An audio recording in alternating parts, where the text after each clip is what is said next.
بسم اللہ الرحمن الرحیم۔ السلام علیکم۔ تاریخ اسلام واقعہ کربلا پارٹ 3۔ حضرت مسلم بن عقیل رضی اللہ عنہ کی شہادت جاننے کے لیے اس ویڈیو کو مکمل دیکھیں اور اس چینل کو سبسکرائب کریں۔ حضرت حسین بن علی رضی اللہ عنہ کو ابھی تک حضرت مسلم بن عقیل رضی اللہ عنہ کی شہادت اور حضرت قیس بن مسحر سیداری رضی اللہ عنہ کی شہادت کی خبر نہیں ملی تھی، اور آپ رضی اللہ عنہ بدستور کوفہ کی طرف رواں دواں تھے۔ علامہ محمد بن جریر طبری لکھتے ہیں، بنو اسد کے دو شخص عبداللہ اور مزری حج کو گئے ہوئے تھے۔ وہ بیان کرتے ہیں، ہم حج سے فارغ ہوئے تو ہمیں یہ فکر ہوئی کہ ہم جلد از جلد حضرت حسین بن علی رضی اللہ عنہ سے جا کر ملیں اور دیکھیں کہ کیا واقعہ پیش آیا۔ اسی لیے ہم اپنے ناکوں اور اونٹوں کو دوڑاتے ہوئے چلے اور مقام ضرور تک پہنچے تو کوفہ کی طرف سے ایک شخص کو آتے ہوئے دیکھا۔ اس نے حضرت حسین بن علی رضی اللہ عنہ کو دیکھا تو راستہ بدل دیا۔ حضرت حسین بن علی رضی اللہ عنہ اسے دیکھ کر رک گئے، گویا آپ رضی اللہ عنہ اس سے ملنا چاہتے تھے۔ پھر آپ رضی اللہ عنہ روانہ ہو گئے اور ہم دونوں اس شخص کے پاس گئے اور اسے سلام کیا تو اس نے جواب دیا۔ ہم نے اس کے قبیلے کے بارے میں پوچھا تو اس نے بتایا کہ وہ بنو اسد کا ہے، تو ہم نے بتایا کہ ہم بھی بنو اسد کے ہیں۔ پھر ہم نے اس کا نام پوچھا تو اس نے بکیر بن شعبہ بتایا۔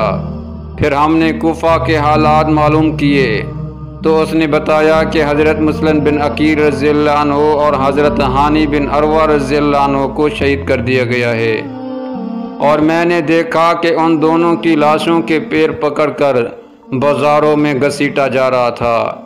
یہ خبر سن کر ہم دونوں حضرت حسین بن علی رضی اللہ عنہ کے قافلے سے آ کر ملے۔ جب آپ رضی اللہ عنہ نے مقام صلیبیہ میں قیام کیا تو ہم آپ رضی اللہ عنہ کے پاس گئے اور سلام کیا، اور آپ رضی اللہ عنہ نے جواب دیا۔ ہم نے عرض کیا، اللہ تعالیٰ آپ کو اپنی رحمتوں کے سائے میں رکھے، ہم کچھ خبر آپ کو دینا چاہتے ہیں، کہیے تو ایسا ہی بتا دیں یا پھر چپکے سے آپ رضی اللہ عنہ کو بتا دیں۔ حضرت حسین بن علی رضی اللہ عنہ نے اپنے اہل و عیال اور خاندان والوں کو دیکھا اور پھر فرمایا، ان لوگوں سے چھپانے والی کوئی بات نہیں۔ ہم نے عرض کیا، کل شام کو آپ نے ایک سوار کوفہ سے آتے ہوئے دیکھا تھا؟ آپ رضی اللہ عنہ نے فرمایا، ہاں میں نے دیکھا تھا، اور میں نے اس سے کوفہ کے حالات معلوم کرنا چاہتا تھا۔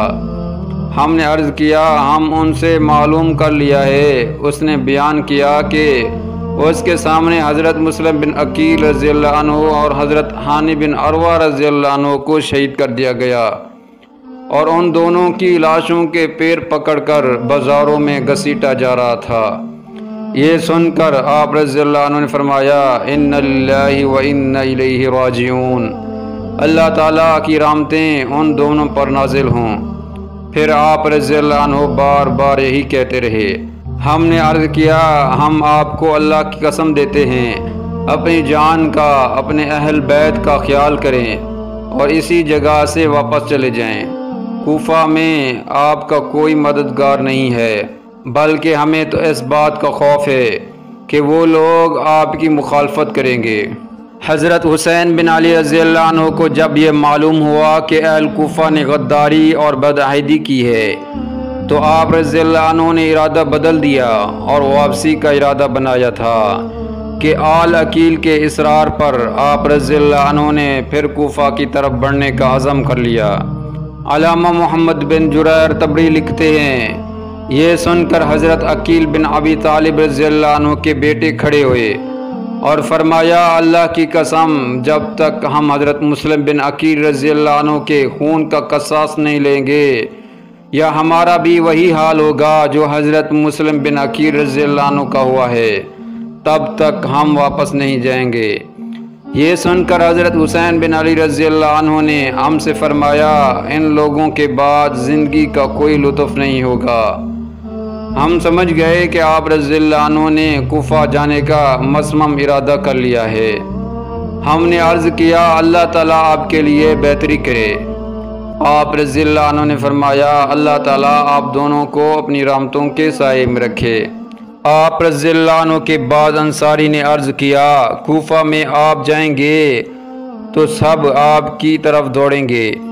آپ رضی اللہ عنہ نے صبح کا انتظار کرتے رہے۔ جب وقت سیر ہوا تو خادموں سے فرمایا جتنا پانی لے سکو لے لو۔ ان سب نے پانی بھر لیا اور بہت زیادہ بھرا۔ پھر سب وہاں سے روانہ ہو گئے اور چلتے چلتے منزل زحالہ میں پہنچے۔ حضرت حسین بن علی رضی اللہ عنہ آگے بڑھے تو آپ رضی اللہ عنہ کو اپنے قاصد کی شہادت کی اطلاع ملی۔ آپ رضی اللہ عنہ کے قاصد حضرت قیس بن مسہر سیداری رضی اللہ عنہ تھے یا پھر حضرت عبداللہ بن بختر رضی اللہ عنہ تھے۔ علامہ محمد بن جریر طبری نے ایک روایت میں حضرت قیس بن سیداری رضی اللہ عنہ کا نام بیان کیا ہے اور دوسری روایت میں حضرت عبداللہ بن بختر رضی اللہ عنہ کا نام بیان کیا ہے، اور دونوں روایتوں میں دونوں کی شہادت کا واقعہ ایک ہی طرح بیان کیا ہے۔ جب حضرت حسین بن علی رضی اللہ عنہ کو اپنے قاصد کی شہادت کی اطلاع ملی تو آپ رضی اللہ عنہ نے اپنے اہل و عیال، خاندان اور ساتھیوں کو جمع کیا۔ علامہ محمد بن جریر طبری لکھتے ہیں جب یہ خبر آپ رضی اللہ عنہ کو ملی تو آپ رضی اللہ عنہ نے سب لوگوں کو جمع کر کے فرمایا بسم اللہ الرحمن الرحیم، ایک بہت ہی سخت واقعہ کی خبر مجھے ملی ہے۔ حضرت مسلم بن عقیل، حضرت ہانی بن عروہ اور میرے قاصد حضرت قیس بن مسہر یا حضرت عبداللہ بن بختر رضی اللہ عنہم شہید کر دیے گئے ہیں۔ ہمارے حامیوں نے ہمارا ساتھ چھوڑ دیا ہے، اس لیے تم میں جو واپس جانا چاہے وہ چلے جائیں، میں نے تم پر سے اپنا ذمہ اٹھا لیا ہے۔ یہ سنتے ہی سب لوگ اپنے اپنے گھروں کی طرف لوٹ گئے اور آپ رضی اللہ عنہ کے ساتھ صرف وہی لوگ رہ گئے جو مدینہ منورہ سے آپ رضی اللہ عنہ کے ساتھ چلے تھے۔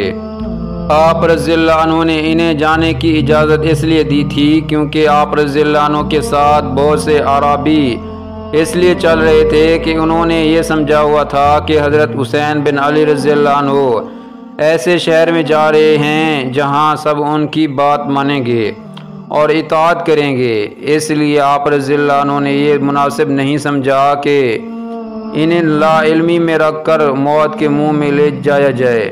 آپ رضی اللہ عنہ کو یقین تھا کہ جب لوگ مفصل حال معلوم ہو جائے گا تو وہی لوگ میرا ساتھ دیں گے جو میرے ساتھ شہید ہونے کا عزم رکھتے ہیں، باقی سب واپس چلے جائیں گے، اور ایسا ہی ہوا۔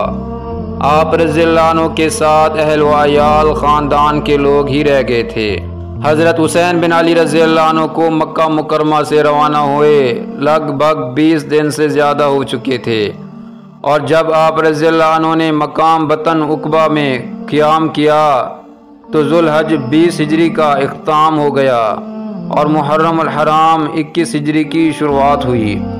علامہ محمد بن جریر طبری لکھتے ہیں صبح ہوئی تو حضرت حسین بن علی رضی اللہ عنہ نے حکم دیا کہ پانی زیادہ سے زیادہ ساتھ لے لو، اور انہوں نے ایسا ہی کیا اور روانہ ہوئے اور بطن عقبہ میں جا کر قیام پذیر ہوئے۔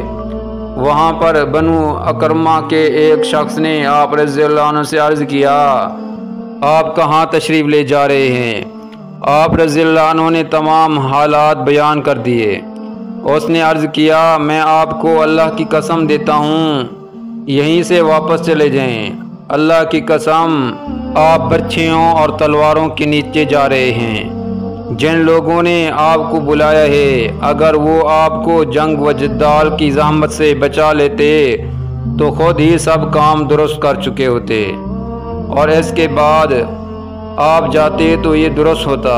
آپ رضی اللہ عنہ نے جو حالات بیان کیے ہیں ایسی صورت میں تو میں یہی عرض کروں گا کہ آپ یہیں سے واپس لوٹ جائیں۔ آپ رضی اللہ عنہ نے فرمایا اے اللہ کے بندے، تم نے جو رائے دی ہے وہ دنیاوی لحاظ سے بالکل درست ہے، لیکن اللہ کی مشیت کے آگے کوئی چارہ نہیں ہے۔ اس کے بعد آپ رضی اللہ عنہ آگے روانہ ہو گئے۔ اس سال 20 ہجری میں یزید نے مدینہ منورہ کے گورنر ولید بن عتبہ کو معزول کر دیا اور عمر بن سعید بن عاص کو مکہ مکرمہ اور مدینہ منورہ دونوں جگہوں کا گورنر بنا دیا۔ کوفہ کے گورنر حضرت نعمان بن بشیر کو معزول کر کے عبید اللہ بن زیاد کو بصرہ کے ساتھ ساتھ کوفہ کا بھی گورنر بنا دیا۔ 20 ہجری کا اختتام ہوا اور 21 ہجری کی شروعات ہوئی اور حضرت حسین بن علی رضی اللہ عنہ کا کوفہ کی جانب سفر جاری تھا۔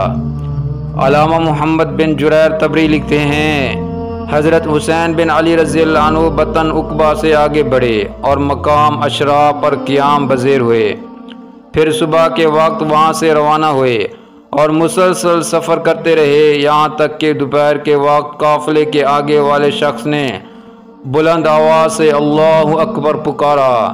آپ رضی اللہ عنہ نے بھی اللہ اکبر فرمایا، پھر اس سے دریافت فرمایا کہ تم نے اللہ اکبر کیوں کہا؟ اس نے کہا مجھے خرمی کچی کھجور کے درخت دکھائی دے رہے ہیں۔ یہ سن کر بنو اسد کے 2 شخص نے کہا ہم تو یہاں سے اکثر گزرتے ہیں لیکن کبھی یہاں خرمی کے درخت دکھائی نہیں دیے۔ پھر غور سے دیکھنے کے بعد کہا یہ تو کسی لشکر کا مقدمہ الجیش ہر اول پہلا رسالہ معلوم ہوتا ہے۔ آپ رضی اللہ عنہ نے فرمایا مجھے بھی ایسا ہی معلوم ہوتا ہے، کیا ہمارے لیے یہاں کوئی ایسی جگہ مل سکتی ہے جس کو پشت پر رکھ کر ہم ان لوگوں سے ایک ہی روک پر سامنا کریں؟ دونوں شخصوں نے کہا آپ کے پہلو مقام ذو حشم موجود ہیں، آپ بائیں جانب مڑ جائیں، ان لوگوں سے پہلے وہاں پہنچ جائیں گے اور جو چیز چاہتے ہیں وہ حاصل ہو جائے گی۔ آپ رضی اللہ عنہ بائیں جانب مڑے ہی تھے کہ لشکر کے رسالے کے سوار بھی آ پہنچے۔ انہوں نے جو دیکھا کہ آپ رضی اللہ عنہ راستہ کو چھوڑ کر بائیں جانب جا رہے ہیں تو وہ بھی اسی طرف مڑ گئے۔ ان کے برچوں کے پھل شہد کی مکھیوں کے غول کی طرح دکھائی دے رہے تھے اور ان کے علموں جھنڈوں کی برکیں گدھ کے پروں کی طرح پھیلی ہوئی تھی۔ آپ رضی اللہ عنہ پہلے ذو حشم پہنچ گئے اور خیمے نصب کرنے کا حکم دیا اور قیام بزیر ہو گئے۔ حضرت حسین بن علی رضی اللہ عنہ کے جب کوفہ کی طرف آنے کی خبر عبید اللہ بن زیاد کو ملی تو اس نے حسین بن نمیر کو ناکہ بندی کرنے کے لیے بھیجا، تو اس نے قاسیہ میں آ کر پڑاؤ ڈال دیا اور اعتراف و جواب میں لشکروں کو دوڑا دیا۔ ان میں سے ایک لشکر سے حضرت حسین بن علی رضی اللہ عنہ کا سامنا ہو گیا۔ اس لشکر کا سپہ سالار حرب بن یزید تمیمی تھا۔ علامہ محمد بن جریر طبری لکھتے ہیں 1000 سواروں کا رسالہ لیے ہوئے حرب بن یزید تمیمی اس چلتے دوپہر میں آپ رضی اللہ عنہ کے مقابل آ ٹھہرا۔ اس نے دیکھا کہ آپ رضی اللہ عنہ اور آپ رضی اللہ عنہ کے ساتھی امامے باندھے ہوئے ہیں۔ آپ رضی اللہ عنہ نے اپنے ساتھیوں کو حکم دیا پورے لشکر والوں کو پانی پلا کر ان کی پیاس بجھاؤ اور گھوڑوں کو بھی پانی پلاؤ۔ آپ رضی اللہ عنہ کے ساتھیوں نے لشکر والوں کو پانی پلا پلا کر سیراب کر دیا، پھر کاسے کٹرے تشت بھر بھر کر گھوڑوں کے سامنے لے گئے۔ گھوڑا جب 3 یا 4 پانی پینے میں منہ ڈال چکتا تو ظرف اٹھا کر دوسرے گھوڑے کو پانی پلاتے تھے۔ اسی طرح سب گھوڑوں کو پانی پلایا۔ حرب بن یزید تمیمی کے لشکر کا ایک سپاہی پیچھے رہ گیا تھا۔ وہ بیان کرتا ہے حضرت حسین بن علی رضی اللہ عنہ نے جب مجھے اور میرے گھوڑے کی بری حالت کو دیکھا تو فرمایا رادیا کو بٹھاؤ۔ میں مشق کو رادیا سمجھا تو آپ رضی اللہ عنہ نے فرمایا اے بیٹے اونٹ کو بٹھاؤ۔ میں نے اونٹ کو بٹھایا تو مجھے پانی دیا اور فرمایا لے پیو۔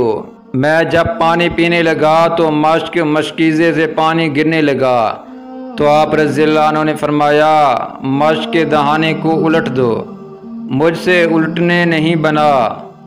تو آپ رضی اللہ عنہ خود کھڑے ہوئے اور دہانہ کو الٹ دیا، پھر میں نے اوپر میرے گھوڑے نے پانی پیا۔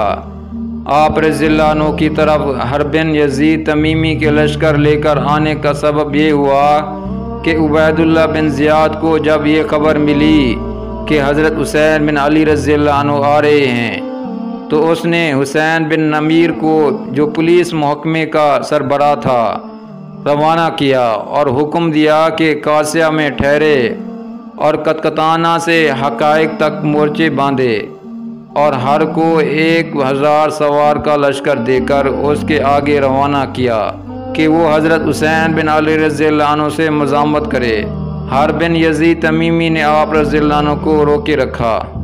اس ویڈیو کو لائک کریں، شیئر کریں اور اس چینل کو سبسکرائب کریں۔ جزاکم اللہ خیرا۔